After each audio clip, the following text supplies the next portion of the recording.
our next speaker is Dr. Brandon Hoffman. He's a board-certified neuropsychologist with the SENS Murphy Clinic and assistant professor of neurosurgery at the University of New Jersey Health Science Center. He completed his residency and fellowship at the University of Oklahoma Health Science Center and at the Memphis VA Medical Center. In addition to his clinical practice, Dr. Hoffman serves as a practicum supervisor for doctoral students, neuropsychology interns, and postdoctoral fellows. He has been the AACN Mentorship Program Coordinator since 2014 and serves on the Mentorship Task Force Leadership Team, developing a new mentorship program for neuropsychology trainees. Well, thanks, guys, for coming in today. I think what my focus today is to talk a little bit about the efforts within the Student Affairs Committee in developing a new mentorship program. Just to provide a little bit of a historical context, so AACN has had a mentorship program for several years. It was run by Dr. Jock Donders in Michigan for several years, and I took that over for him a couple years ago. And that program was really designed for folks who had finished postdoc, post-licensure, who were in the board certification pipeline. They had their credentials checked, they were ready to take their written or submit their work samples, do their oral examinations. And anywhere along that process, they had the opportunity to request a mentor through this program who was board certified to help walk them through. And so in my experience, I will have people come at any of those stages. The most common are folks who will be getting ready to take their oral exam, and that's when a flood of emails come through, and it's like, well, I need to get some more fact-finding practice or some work sample defense. And so that program has been present. It's run nicely. We have a large cadre of mentors that are willing to give their time to meet or talk on the phone with these potential candidates. One of the things that emerged from the student survey that was done and published recently was that mentorship was an area of need. Some students who go through, some of us are fortunate enough to have gone to a grad school where there's a board certified neuropsychologist on faculty. If you want an internship, there's a board certified neuropsychologist from postdoc, and we're great. We have a nice pipeline and pathway for our careers. Others aren't so fortunate. I'll call out one of my recent students because he's not here today. But so in Memphis, they have a APA accredited doctoral program as a clinical and counseling side. There are no neuropsychology faculty members in the department. In Memphis, there's a lot of us there's several board certified neuropsychologists, but none of us have research faculty teaching positions at a psychology doctoral level. And so you have students like mine in particular who kind of was exposed to some neuropsychology while he was doing the practicum with the VA and got the itch. And so he started thinking, well, what do I need to do to get to this point? And so what he had to do is basically craft his own program, because he was actually even at a greater disadvantage because he was in a counseling program and really didn't have any exposure to assessment. And so, he went out and it was a lot of trial and error to be able to develop a program which allowed him to become competitive enough to then apply to a neuropsychology internship, which he was able to do, and he successfully managed. So, but a lot of folks are in that type of position where access to somebody is really limited. And so for individuals in that position, that really is what this mentorship program is for. And what we did was, there was a task force within the Student Affairs Committee, and we met, and this discussion has actually been going on for about a year. We talked about this briefly in last year's student forum.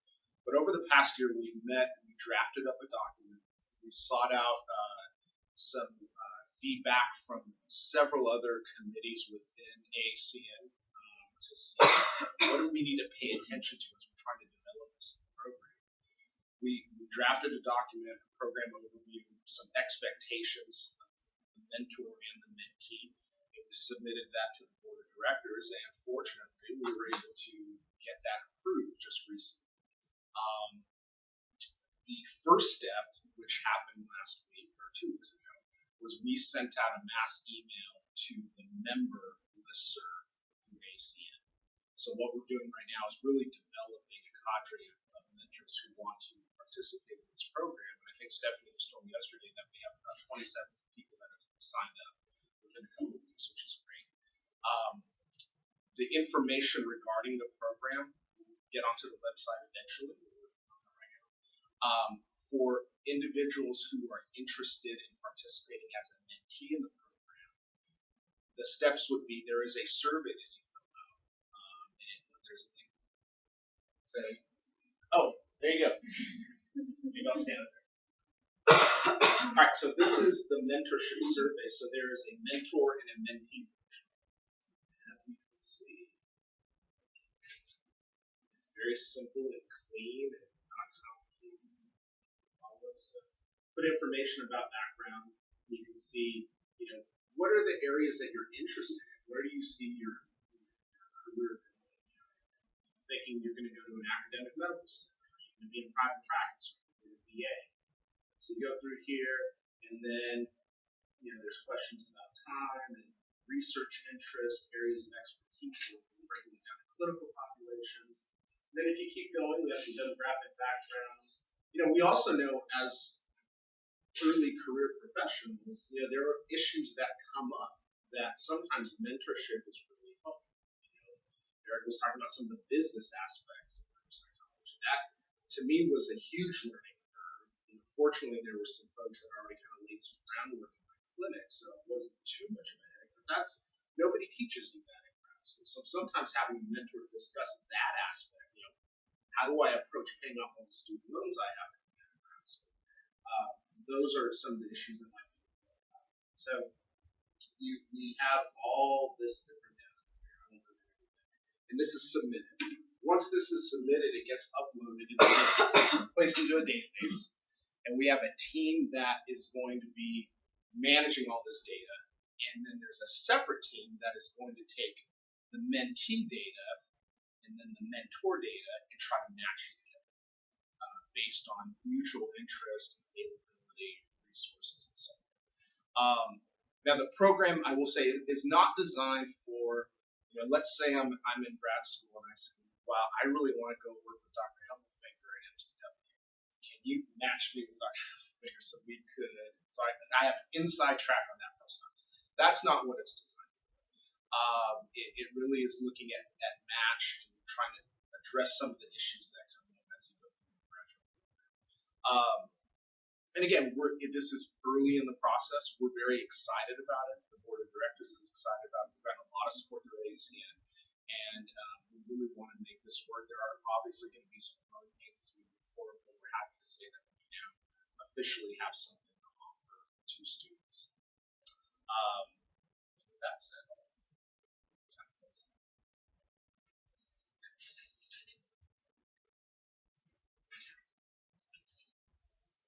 So next we have Dr. Amanda Gooding.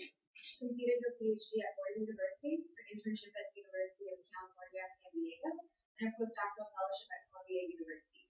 She's now an assistant clinical professor at UCSD, where she provides neuropsychological services to patients with a broad range of neuropsychiatric disorders. She works closely with the epilepsy and brain tumor neurosurgery programs, where she performs pre- and post-surgical evaluations, WADAs, and intraoperative language mapping procedures. She also supervises practicum students, interns, and postdoctoral fellows, and is involved in several clinical research projects. Dr. Gooding has been very active in professional leadership activities, and she is currently serving as a programming officer for the AACN Early Career Neuropsychologist Committee, as well as the treasurer for the board of directors of the Hispanic Neuropsychological Society. Thank you. It's great to be here, seeing some familiar faces and many new ones. So I just want to talk a little bit kind of about my experience with mentorship, potentially offer some advice, pearls of wisdoms for you to think about as you start seeking these relationships over the course of your career. As has kind of already been discussed here, I think it's so important to think about mentorship in a very fluid way. You're going to have several different types of mentors as you progress. The type of mentor that you're looking for as an early graduate student is going to be very different than while on internship or when you're applying for that first job or once you're at your first job. You'd be surprised. I've been faculty at UCSD for less than a year, and I'm already in the process. Well, actually, last week I submitted my promotion file for 2018. So you really, there's always something ahead of you. So you think, getting through graduate school is it, but there's always reasons to have mentors supporting you throughout your career development. So before I kind of delve into some advice, I want to kind of highlight some terms that you might hear thrown around. So I think most of us in this room all have a good sense of what mentorship means in kind of a very broad way and what a mentor is. But I'm curious, has anyone in here heard the term or feel familiar with the term sponsorship? So this is something that you might hear at times. So mentors and sponsors can be very similar. In a lot of ways, they serve similar functions, but there are some sort of conceptual distinctions. And so I just want to highlight what those are so that when you hear this term and when you're thinking about what you're looking for in a mentor or a sponsor, you can kind of have an idea of what the distinction is. So mentors are really designed, and again, this is conceptual, to guide trainees in developing your craft. So they focus on helping you with concrete clinical or academic skills or the art of neuropsychology. This is done through supervision and advice, where you work to really improve specific skills related to research or clinical proficiencies, but also involves professional development. And like I said, you'll often have multiple different mentors throughout your training. Frequently this could begin with the PI on a project you worked on during undergraduate. Often the dissertation chair is one of the most salient mentors that you'll encounter in your career. But again, think of this as different mentors can offer you different things. You may have a research mentor, you may have a clinical mentor, etc. And so kind of by contrast, sponsors, instead of focusing on specific skills, a sponsor is someone that really is designed to help you with career and professional development more broadly. These individuals tend to be in positions of power, so to speak. They focus on networking, opening doors for you. These are really people that are going to go out on a limb and sponsor you. They're going to put their name out there on your behalf to help advance your career. Sponsors often hold administrative or other higher level leadership positions. And it's frequent that trainees don't have a lot of sponsors. While you may have many mentors, you may just have one or two sponsors over the course of your career. And this is a point I want to bring up because sponsorship is particularly important for individuals, whether you're a trainee or at the professional level, for underrepresented backgrounds. As was highlighted by Erica about some of the challenges that women face, other ethnic minorities as well. Sponsorship can be really helpful in ensuring that you have the guidance to advance your career. And so I read this quote, I can't remember where I read it online, but I liked it. So we've all heard about the book Lean In, I'm sure it's been talked about a lot. But no matter how fiercely you lean in, you still need someone with power to lean in with you. And this is where sponsors come in. Mentors are important because they provide you with information, resources, connection, wisdom. Sponsors are important because, like I said, they have this power, this influence to help open doors. And it's kind of my opinion and my experience that some mentorship relationships can actually evolve into a sponsorship dynamic. Mentors that I have had in the past, I now consider sponsors because they really did work to open doors for me, get me that first job, get me into a leadership position that I was interested in.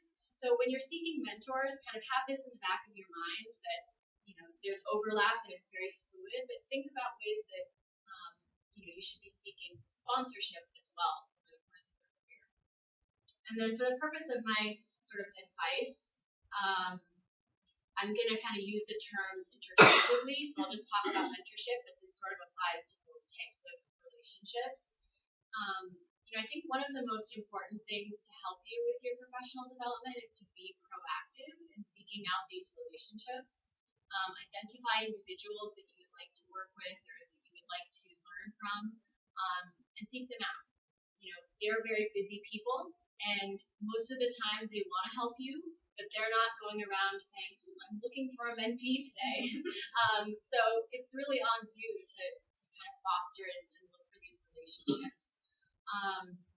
Try to find mentors or sponsors who are highly regarded or experienced in the field or have a specific skill that you're looking to develop a little bit deeply. And then when seeking mentorship, really think about what aspects of mentorship you're looking for. Like I said before, and I don't want to hammer this point too much, but different sponsors and different mentors are going to offer you different things. So think about what you're looking for from that individual. I think it's unfair to ask mentors to encompass all of your professional development. You may have a time when your dissertation chair is just really swamped with something, and she's great for helping you with your research, but maybe you need to kind of broaden your criteria and think about what other people will offer you as well to complement that experience. Keep in mind that there's no such thing as the perfect mentor or mentee fit, and it's not necessarily required. It may not even exist. Instead, you should seek the best fit for what your needs are at that point in time and at that stage of your career. Typically this can involve looking for individuals who embody a lot of the qualities to which you aspire, either interpersonally or clinically or academically. Having similar areas of interest can be helpful, similar professional philosophies, interpersonal styles, but it's also worth considering demographic factors and lifestyle values that you might be able to connect with them on. And I do want to note that a desire to emulate someone is not necessarily the only consideration when looking for mentorship. Think about their ability to provide actual support to you. That's undoubtedly going to be the most invaluable resource. Someone who's supervising 15 dissertations at a time maybe isn't going to be able to give you the same type of attention and help as someone who only has 3 students that they're mentoring. So they may be a wonderful mentor, but now's not the right time to approach them. So again, thinking about their ability to really support you is important. So how do you pick a mentor? So obviously this mentorship program that's getting set up is a great resource. I'm really excited that this exists. This wasn't around when I was a student. Other avenues, people locally that maybe you want to get to know. It's awkward to just call someone and say, hey, will you be my mentor? In all likelihood, they're going to say, I don't know you. Why would I mentor you? Instead, set up an initial conversation. Give them a call or an email and say, I'd really like to speak to you for half an hour about blank. Open that door, and that's going to give you a chance to kind of gauge each other to see if it's a good fit for you. Just opening a conversation is the first step, and then following up, sending a thank you email, staying in touch with that person. Like I said, these individuals tend to be often very busy. We all have a lot of different responsibilities. But following up, reaching out to them, let it be a natural progression of a relationship, and then there will come a natural point where you learn about each other, and then you say, will you mentor me on this paper? Will you help me write letters to apply to internship or postdoc? So let it sort of come naturally instead of forcing the relationship. Also, try to find other trainees who've worked with that mentor and talk to them about their experience. Oftentimes you're going to get more of a behind-the-scenes kind of real look at what it's like to be that person's mentee, and I think that's important to know going in before you start investing a lot of time and effort in fostering a mentorship with someone. Be very clear about how much time you're looking for as you start developing these relationships. Ensure that the potential mentor is both interested and also able to dedicate the time that you think you need. And again, that'll vary depending on what specific thing you're looking for. If it's mentorship on a paper versus mentorship on a dissertation, for example, it's a very different time commitment. So be clear about those things up front. And for those of you who might struggle to find a good fit, look at alternative venues. I think this mentorship program is going to be a great resource for students and trainees. Go to conferences, meet people that way. And then, okay, just some more personal lessons learned. And some of these have already been discussed, so I'll go through them relatively quickly. But just be mindful in establishing your goals and prioritize those goals. So you might have short-term goals and long-term goals.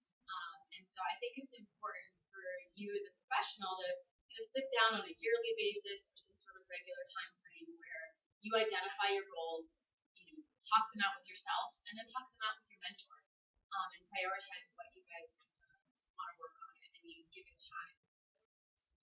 And these don't need to be set in stone. You might change your mind. 6 months later, you might abandon your goal because you learned that you want to do something else. Obviously, you don't want to continually abandon goals for new things, but it's okay to be flexible and change your mind. I certainly did that over the course of my career so far. I'm sure I will continue to do so. Seek opportunities, take initiative. Don't underestimate the value of networking, being visible at these conferences. It's one thing to just be a member of a professional organization. It's another to actually be involved and be known. I think that can be extremely helpful, both in terms of meeting mentors, but also then becoming a mentor yourself and advancing through your career. Stay solution focused. So you're going to encounter barriers.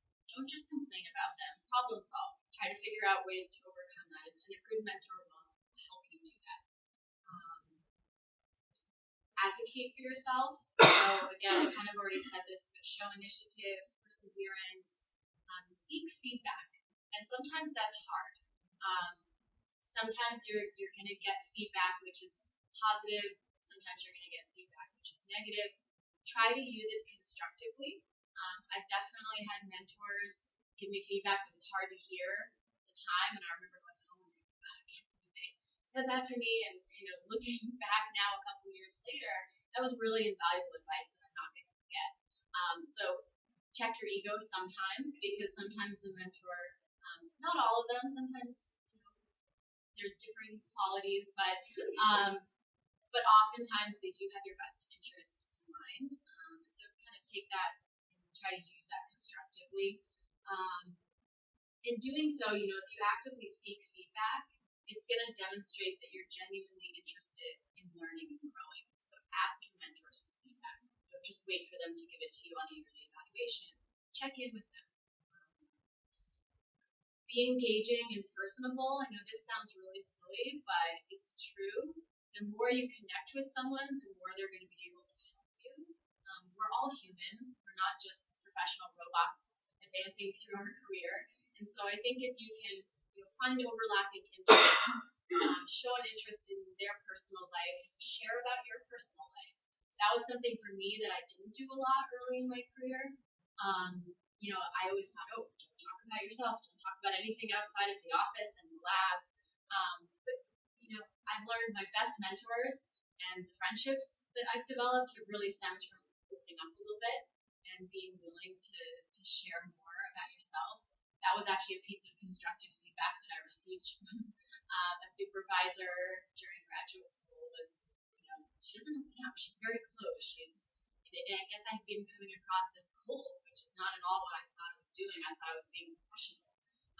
But sharing a little bit when appropriate, I think is a really helpful thing. Again, this one sounds obvious, but being humble. Mentors are giving you two really great things. They're giving you time and they're giving you wisdom. So be gracious and thank them. Take ownership of your role in the relationship.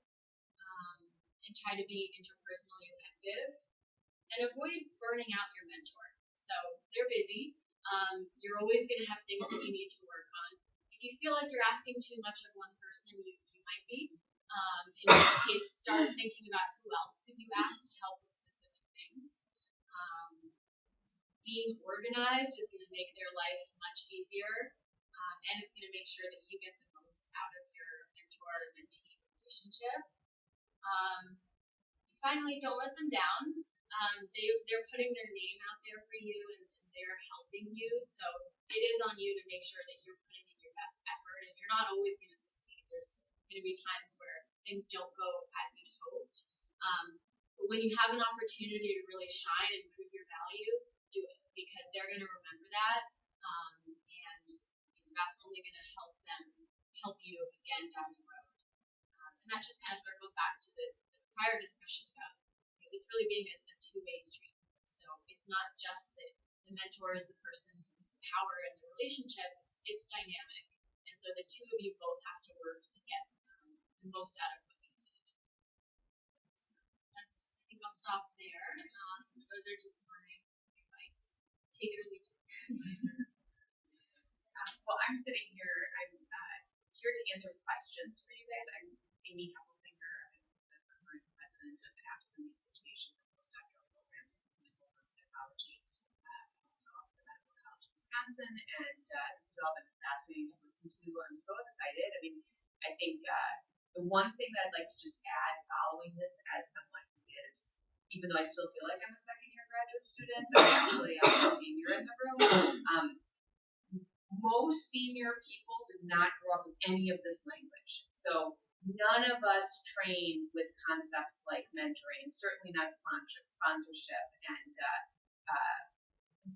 so when you approach somebody, do it very organically. Like, we want to mentor people because we want to help people, but we don't understand some of that language. So if someone sends me an email and says, would you be my mentor? That's like someone asking us to get married, like that's so be very introduce yourself, be organic. It's a relationship. Mentoring is always a relationship. It's about two people getting to know each other and working towards the mentee's goals.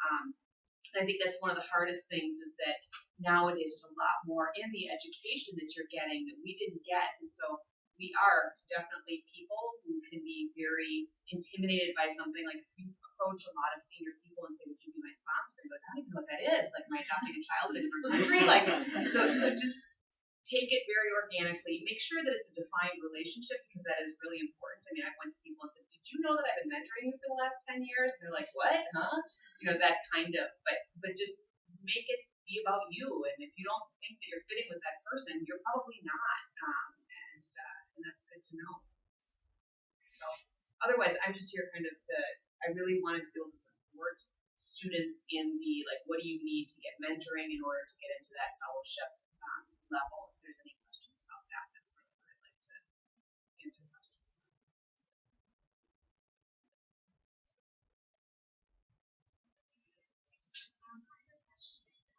I'm Marianne.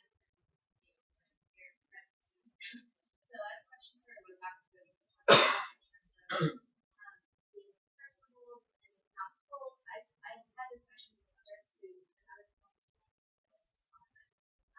those who are guys and girls. I feel like they get feedback in terms of being too cold or coming across as cold, versus male who would just be professional. Those are a lot. So I'm just wondering what's that balance between that and find if that's true. I think that's a great question. I think that is true. I think that there are different standards for men and women in terms of what we as a society interpret as professionalism and warmth. So I think it is a delicate balance, because you never want to overshare, right? We all know those individuals that are just like, oh, enough, don't tell me about that. I don't want to know. So it's a fine line, and it's based on your comfort level. Some people can be more shy. That was definitely me, especially early on in training, is that I just was shyer, and I wasn't volunteering as much about myself. But as I opened up more, people thought I was interesting, and then naturally my mentorship type relationships just got better and stronger, because we knew each other more. People are more willing to help people that they like and know than people that are just sort of there. And I do think it's a delicate balance for women. My my advice would be seek mentorship on this issue from other women. There's a lot of great resources out there. There's the Women in Neuropsychology Committee, AACN. There's also a Women in Leadership Committee within NAN. Both host frequent events at conferences. So look for those types of networking and mentorship events. Talk to other women in the field who are in there. So did I answer your question or? Yeah, okay, I just wanted to about that. True in your. It definitely is. And, you know, also that can be different for women in, you know, when you're looking for mentorship or sponsorship, you're going to want to seek out female and male mentor roles. So don't just seek out women. It's really important as a field for, you know, all of us to help each other. So seek out other men who you trust and have a skill that you want to learn from. Related to that topic, if you guys are familiar, there's a book called Ask For It. It's one of the books that the person I mentioned before gave me. A lot of women are familiar with the potential glass ceiling effects, the barriers, and that sort of thing, but it goes kind of both ways. So part of it is there are different expectations for women sometimes, but part of it too is that we don't always do things that might be helpful to us. Being humble is great, but knowing your strengths is also great. I speak, from experience. I'm not terribly good at that, so it's something I work on. But the book Ask For It is nice because it's constructive. It's solution focused, like Amanda mentioned earlier. That's really important. So, we know there are potential limitations, and frankly, I think some of this stuff is relevant for men too, right? We all come with strengths and weaknesses, but knowing what those strengths are, knowing the weaknesses, and then finding strategies to kind of work around those issues. The book has some nice, really straightforward examples of things that can be helpful. I want to say too, it's not absolutely there's tons of discrimination in all forms in our world and in our field. But the bigger thing is this is about developing relationships, and it cuts across for everybody, and everyone should examine their own at every level as a mentee and a mentor. What are your perceptions about that other person? Because sometimes our perceptions of what the other person might be thinking or doing is what's affecting how we're interacting and vice versa. And I think that in our field, we've also moved to this point, especially on the clinical side, where there are many more women in especially entry-level clinical neuropsychology positions. And I think there's also a discrimination against men who can go into that. We have to be careful of those things too. I mean, I'm not saying there's definitely a glass ceiling as you move forward. But in general, in all of your relationships, examine what you're thinking and what you're bringing into there, because it often is interfering with that. And especially as you start mentoring other people, make sure you're thinking about those things, because that can often affect how we're interacting with our mentees too.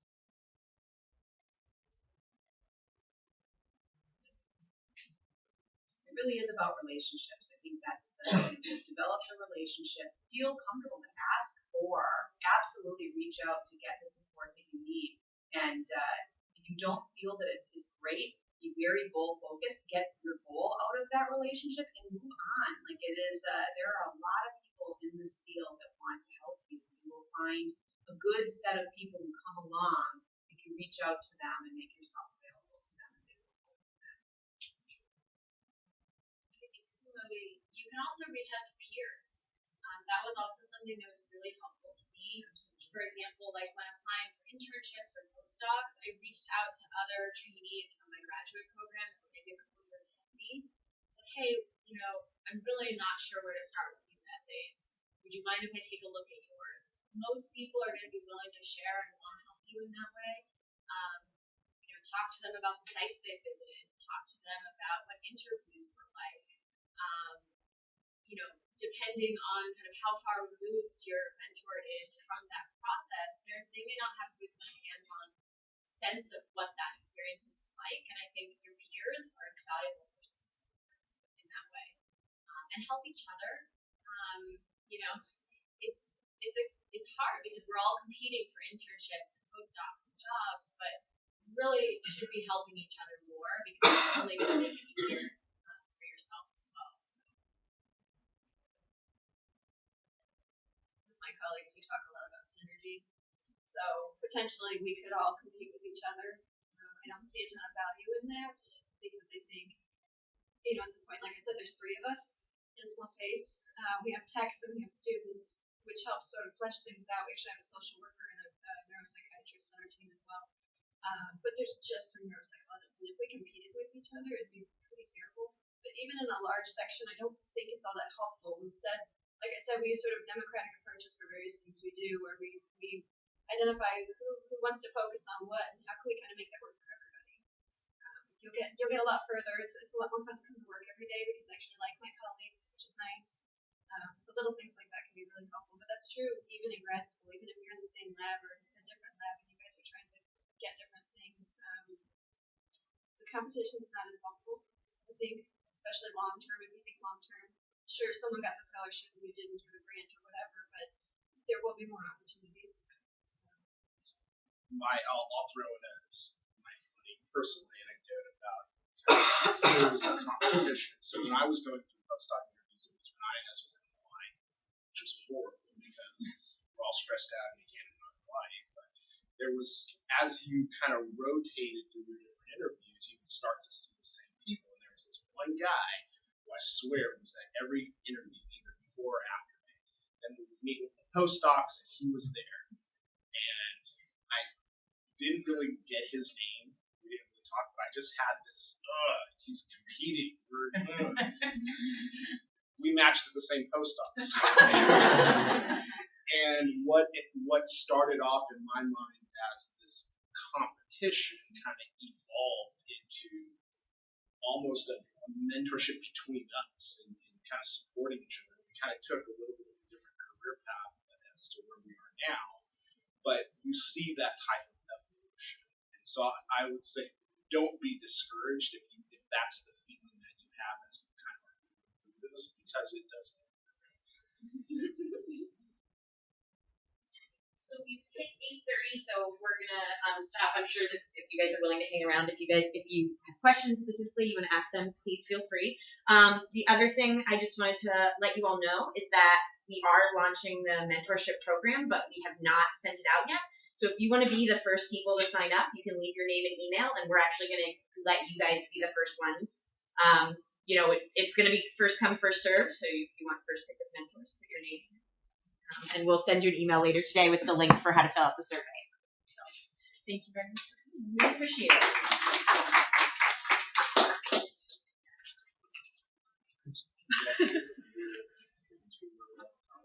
Yes, my favorite part too.